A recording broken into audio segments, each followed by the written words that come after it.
बिस्मिल्लाह। आज का टॉपिक है ट्राउज़र की बैक बनाने का प्रोसीजर। आइए देखते हैं। ये ट्राउज़र की ड्राफ्टिंग हमने जो की थी, इसका फ्रंट बन चुका है। आप इसकी बैक बनाते हैं। कोई सा भी ट्राउज़र हो, मोटा पतला लंबा, तो आपने इस जगह से लेकर इधर तक कितना 2.5 इंच और इधर से 2 इंच 1.5 इंच, 1.5 इधर से 1 इंच। अब इसको आपने इसकी शेप के हिसाब से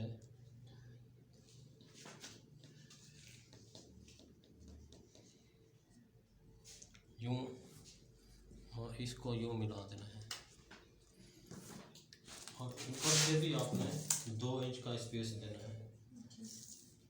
कितना इंच? 2 इंच। इस 2 इंच को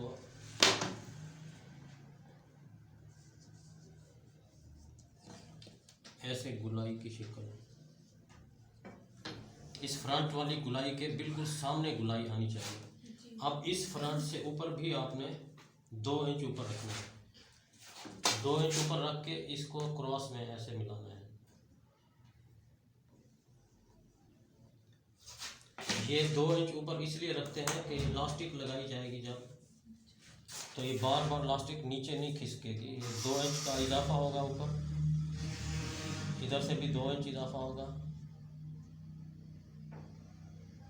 इधर से कितना है? 2.5, इधर 1.5, इधर 1। तो इसी तरह से आपने ये सीजर के ज़रिए यूँ कटिंग कर देना होगा। इस तरफ से यूँ, फिर और ये यूँ कटिंग कर देना होगा। ये इसकी बैक भी तैयार हो चुकी है। इस हमारे मिशन को जारी रखें। लाइक और चैनल को सब्सक्राइब शेयर जरूर करें। अल्लाह हाफ़िज़।